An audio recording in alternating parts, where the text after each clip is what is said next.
Let me begin by asking you a question. Have you ever seen someone walk into a room and instantly calm the chaos without saying a word? They're not loud, not forceful, but something about them says, I'm not easily moved. And because they don't react, people start reacting to them. That's presence. That's power. Now here's the truth. You can be that person, but first you must learn to act as if nothing bothers you. Now don't misunderstand me, this isn't about pretending, but it's not about faking a smile while you're falling apart inside. It's about mastering your posture, emotional posture. The way a tree stands tall in a storm, not because the wind isn't real, but because the roots are deep. Defines your life, it's how you respond. Think about that for a moment. Every single day, you and I face situations we didn't plan. Traffic jams, missed deadlines, sharp words from others, disappointing results, unexpected bills, rejections, delays, betrayals, you name it. These things happen. They happen to all of us. No one escapes frustration. No one is immune to pain or inconvenience. But here's where the divide happens. Some people crumble under pressure. They yell, snap, withdraw, spiral, or panic. Others respond with clarity, calm, and composure. Not because they're special, not because they've lived a pain-free life, but because somewhere along the line they decided that what happens outside of me will never have more power than what I choose inside of me. Let me say that again. Your reaction is always more powerful than the event itself. Let's say someone disrespects you. Instantly your blood rises, your heart rate increases. The mind wants justice. You want to fire back. You want them to feel what you felt. But let me ask you, what happens next? Do things get better? Do you leave that moment more empowered, more in control? Most of the time, no. You end up feeling even worse because now you've matched their energy, you've stepped into their storm, you've allowed their weakness to become yours. See, the real danger isn't in what they did, it's in what you do next. There's a word that explains this, reaction. The root of reaction is the word act. But when you react, you're not acting, you're simply echoing. You're not making a conscious choice, you're letting your environment choose for you. You're dancing to a tune you didn't write. Now compare that to a response.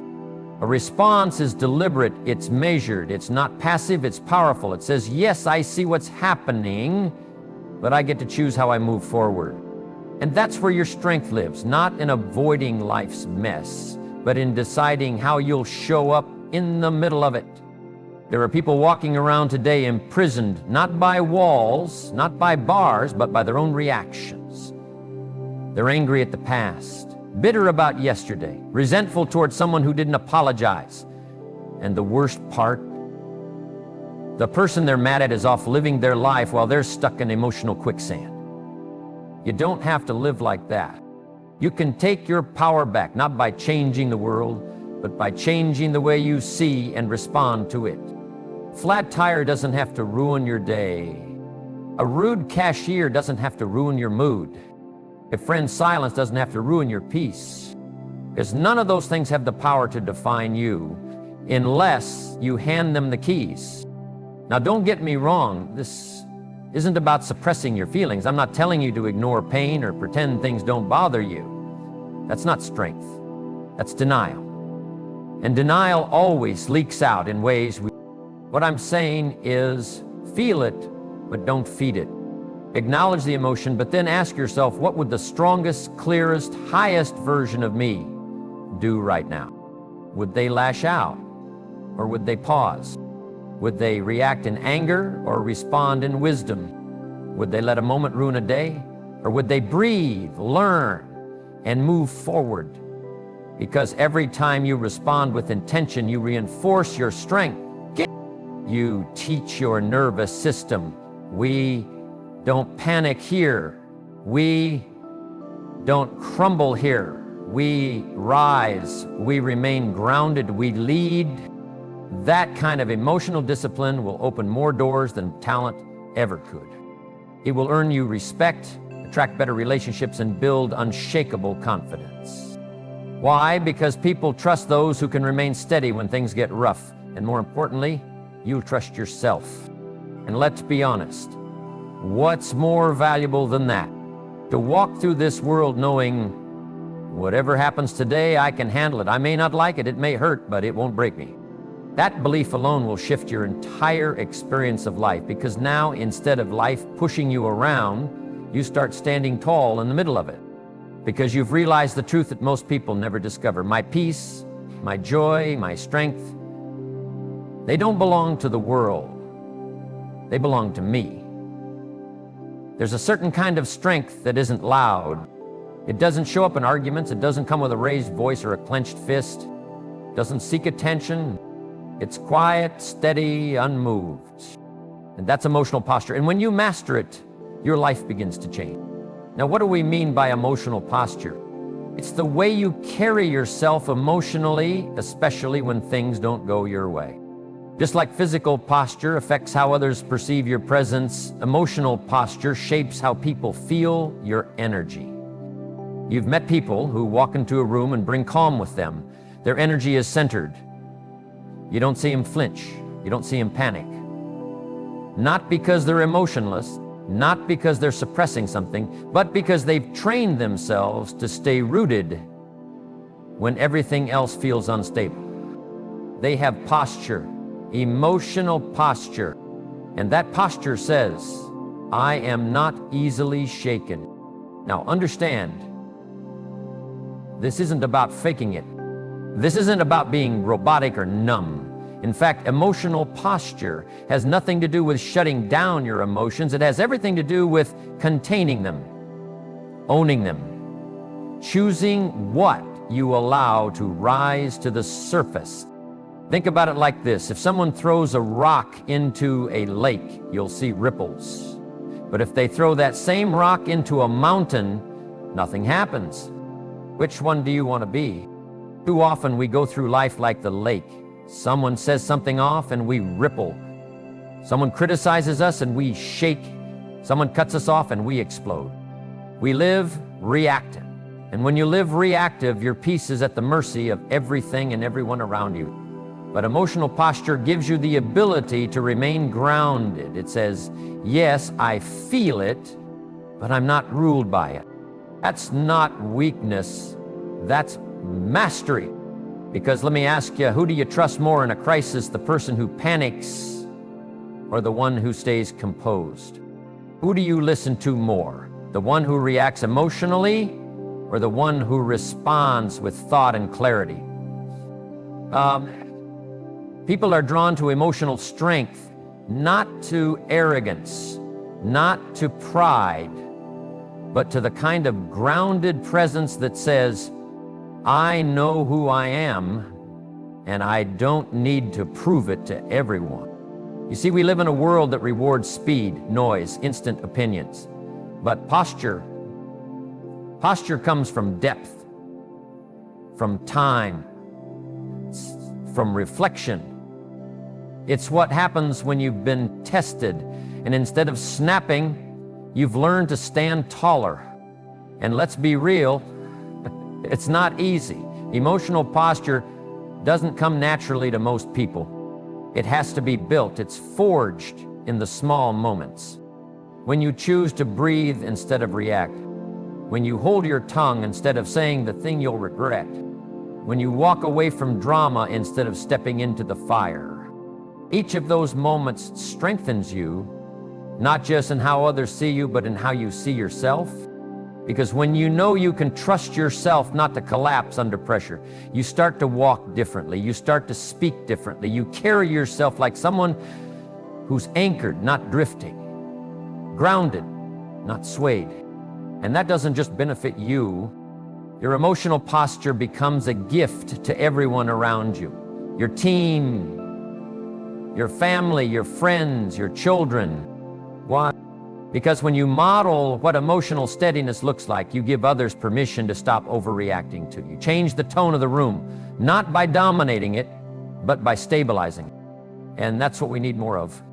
Not more noise, not more outbursts, but more people who know how to stand firm with grace, with awareness, with power, that doesn't have to shout to be seen, We spend so much of our lives trying to control the outside world.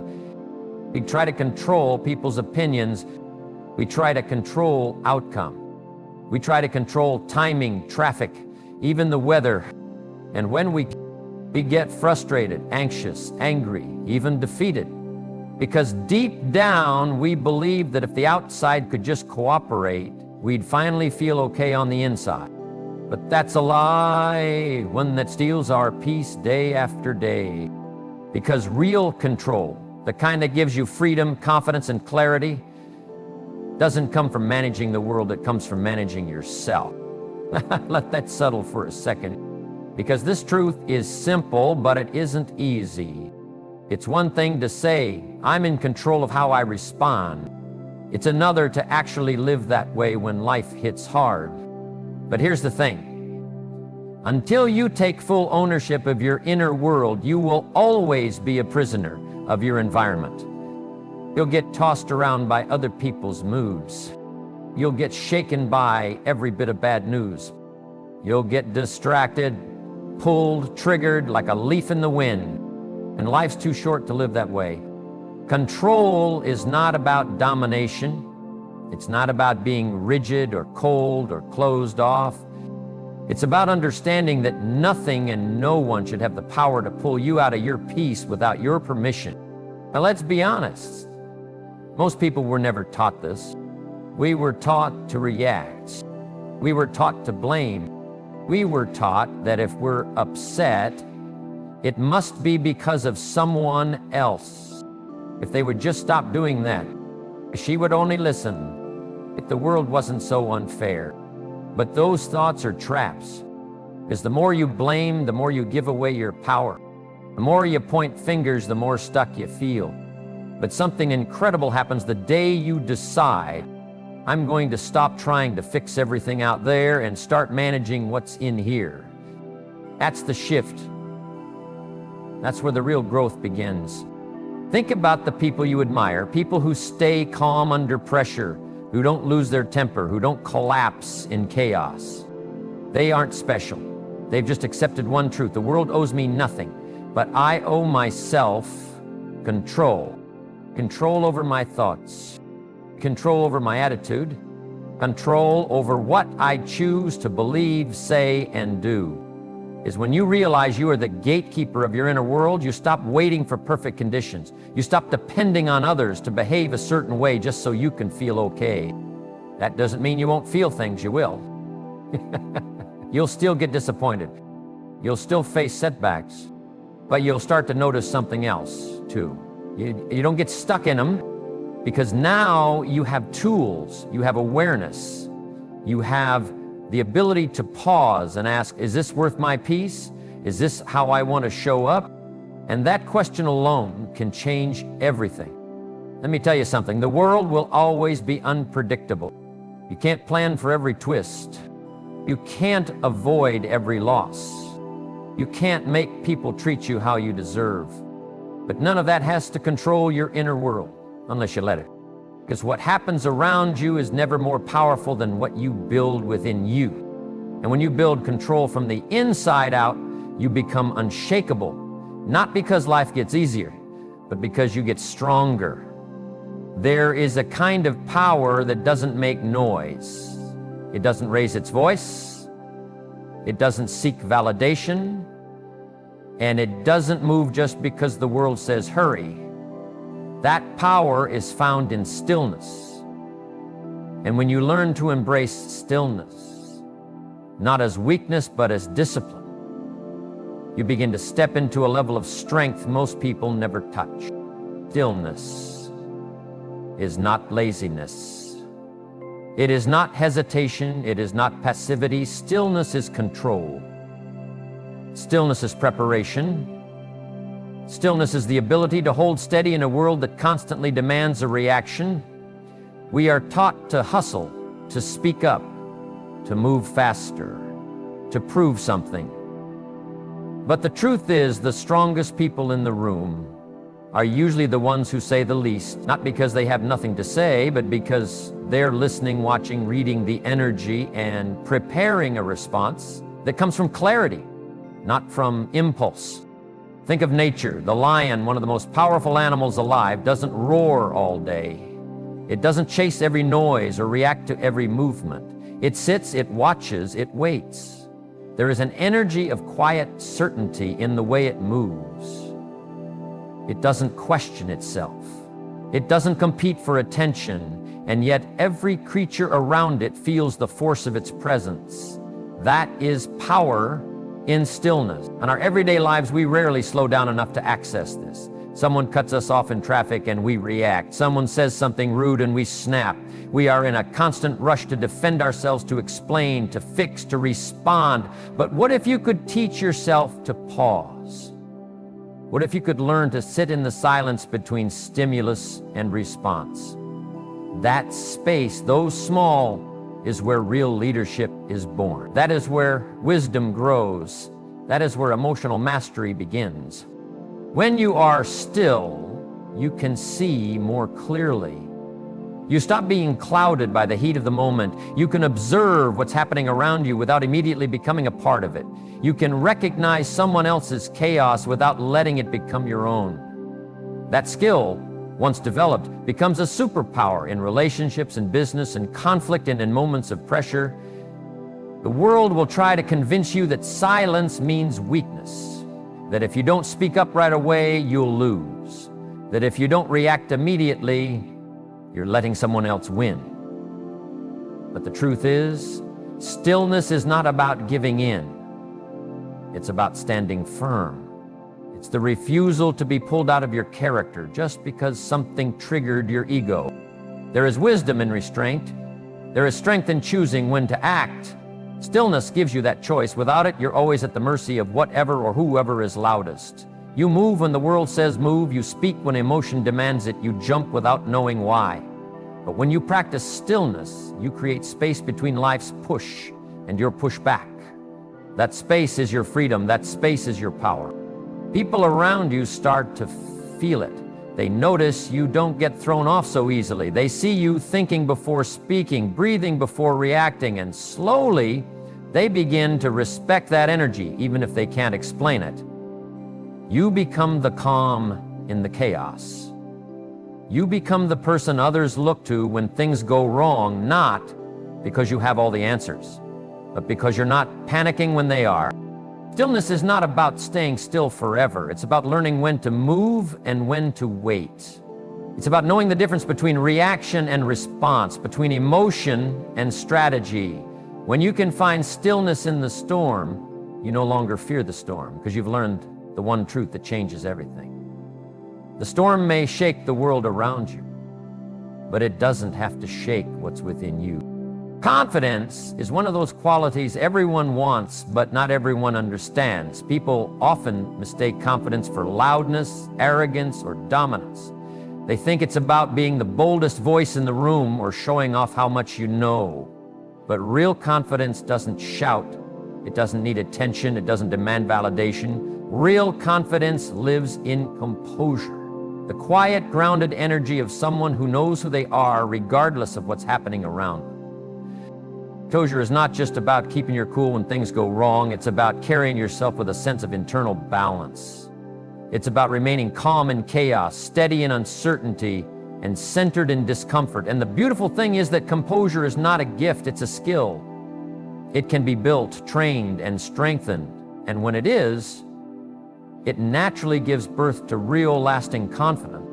Have you ever been in a meeting or conversation where everyone is flustered, raising their voices, racing to solve a problem, and then one person speaks with calm, clear authority? That person doesn't panic. They don't match the chaos. They don't speak just to be heard. They stay grounded, and instantly, the energy of the room starts to shift. People begin to listen.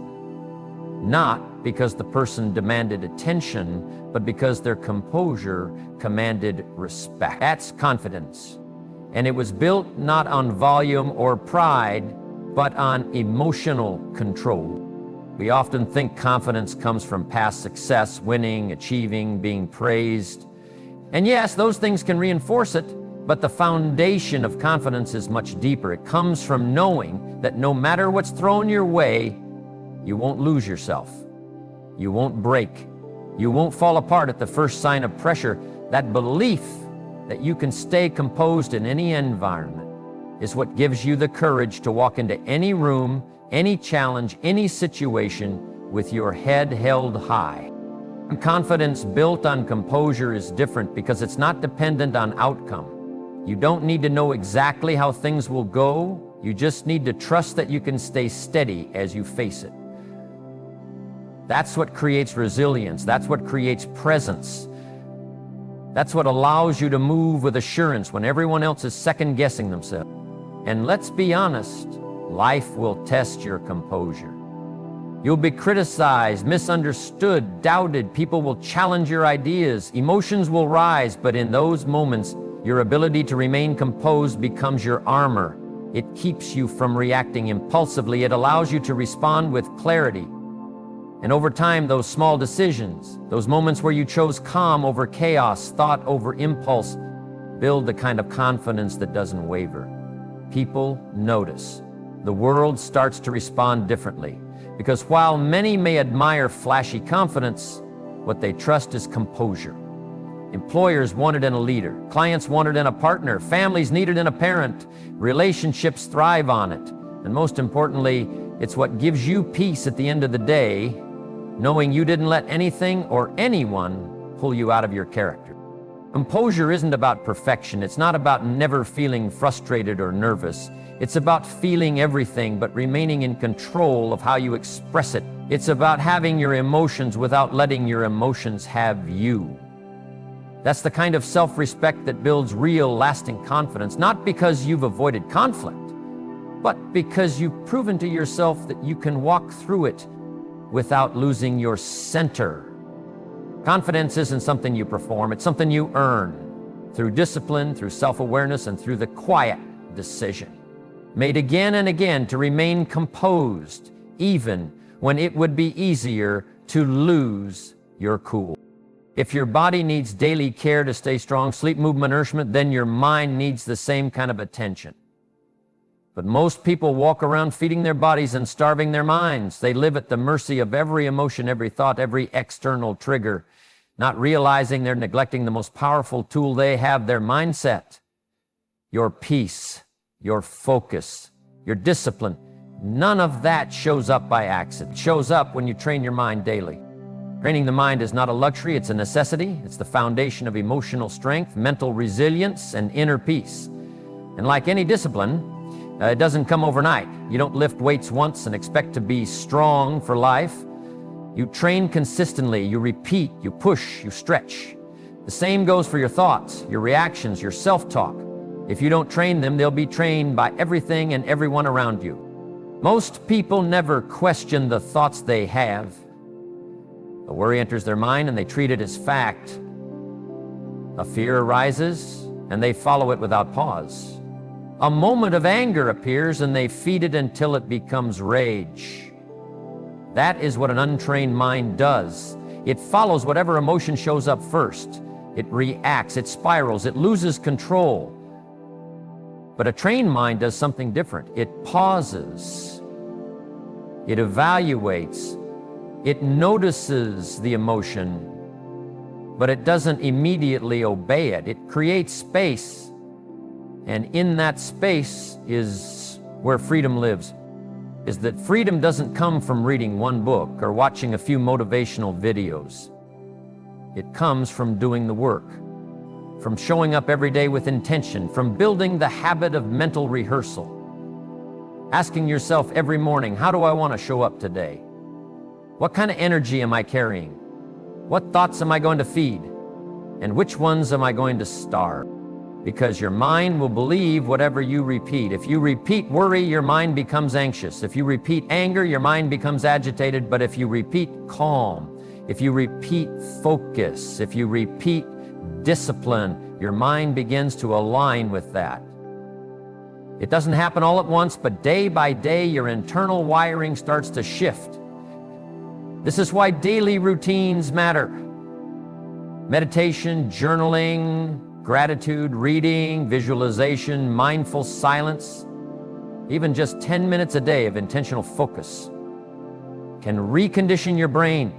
These aren't just wellness trends. They're tools to remind you that your mind is not meant to run wild. It's meant to be led. You don't train your mind to avoid life's problems. You train your mind so that when problems come, and they will, you meet them with clarity. You don't fall apart the first time someone criticizes you. You don't panic when the plan changes. You don't freeze when fear shows up, because you've rehearsed strength. You've rehearsed calm. You've rehearsed self-command. Think of the greatest performers, leaders, athletes. What separates them isn't just talent, it's mental discipline. They don't wait until game day to get their minds right. They do it every day. Not because it's easy, but because they know the cost of being mentally unprepared. They know that the mind can be their greatest ally or their greatest enemy, depending on how they treat it. Your thoughts shape your choices shape your habits, and your habits shape your destiny. So it all begins with what happens in that space between your ears. And if you want to live powerfully, you need to think powerfully. Not once, not sometimes, but daily. Because you will never rise above the quality of your mental habits, and you will never walk in peace unless you've taught your mind how to be still in a world that never stops moving. One of the greatest illusions people live under is the belief that peace comes from control. Controlling people, controlling outcomes, controlling opinions, reactions, timing, and every little detail that touches their lives. But sooner or later, life teaches you a truth that shakes that illusion to its core. You begin to see that the more you try to grip everything, the more exhausted you become. And real freedom, the kind that gives you peace, clarity, and emotional strength, doesn't come from control. It comes from detachment. Now, detachment is a misunderstood word. People hear it and think it means not caring, being cold, shutting down. But that's not detachment.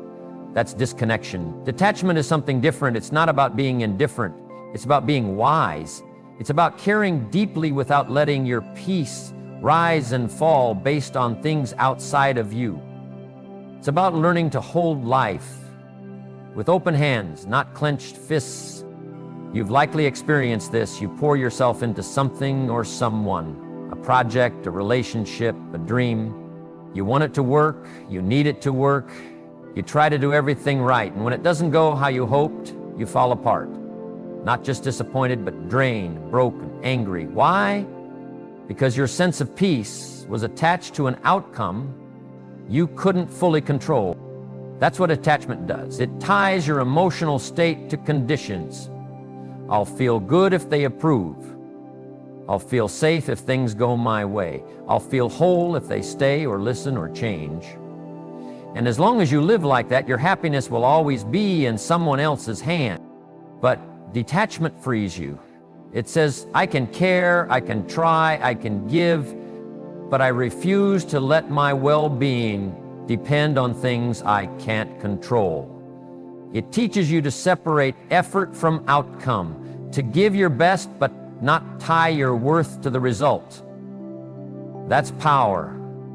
That's maturity. That's freedom. Look around and you'll see it everywhere. People losing sleep over things they can't change. People arguing for hours trying to prove a point. People begging for validation from those who've already shown they won't give it. People holding grudges, waiting for an apology that may never come. All of it, wasted energy, all of it, emotional bondage. Detachment is the path out of that prison. It's the ability to say, I can walk away with peace even if they never say sorry. I can release this goal with grace even if it doesn't work out. I can love people and still not allow their chaos to become mine. That's not giving up. That's growing up. That's the strength to let go. Not because you don't care, but because you decided to stop bleeding for things that no longer feed you. You start to choose your energy more wisely. You stop giving every situation the power to derail you. You stop allowing temporary circumstances to cause permanent wounds. And the more you practice this, the more powerful you become. You begin to notice how little deserves your reaction, how many arguments you don't need to have, how many situations don't need your involvement. You begin to see how much energy you wasted chasing closure in places that never offered peace in the first place. Freedom is not found in fixing everything. It's found in not needing to. It's found in knowing that your peace is internal. It's not up for negotiation. It's not something others get to give or take away. You protect it by choosing what gets your attention, your energy, your emotion. And you begin to walk through life lighter, not because there's no weight, but because you've finally learned what's worth carrying and what needs to be put down. Now imagine walking through your days as if nothing bothers you, not because life is perfect or because problems disappear, but because you have chosen to live from a place of inner strength and unshakable peace. When you learn to act as if nothing bothers you, you don't deny your feelings or ignore reality. Instead, you build a fortress inside a place where control comes from within. Stillness is your power. Confidence rests on composure. Your mind is trained daily, and freedom blooms through detachment. This isn't about pretending or putting on a mask. It's about becoming so deeply rooted in yourself that external storms may rage, but you remain calm, centered, and in command. You begin to respond with wisdom, not react with emotion. You choose your battles wisely and protect your peace fiercely. You rise above the noise and chaos, standing firm as a beacon of calm and strength. So, start today. Start with one moment of stillness when life demands your rush. Start with one pause before reacting to frustration. Start by training your mind with positive, empowering thoughts.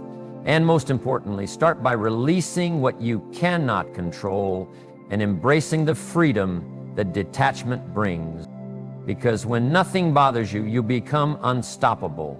You become the calm in the storm, the steady light in the darkness, the unbreakable spirit that others look to when everything else falls apart. This is your invitation to step into that life. The life where your peace is not a fragile dream, but a living reality.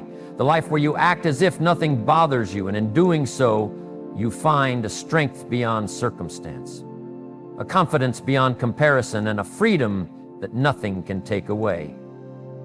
The choice is yours. Will you let the world shake you, or will you become the one who stands unshaken? Will you live reacting, or will you live commanding your own peace? The power to choose, to grow, and to rise lies within you. Act as if nothing bothers you and watch how your life transforms.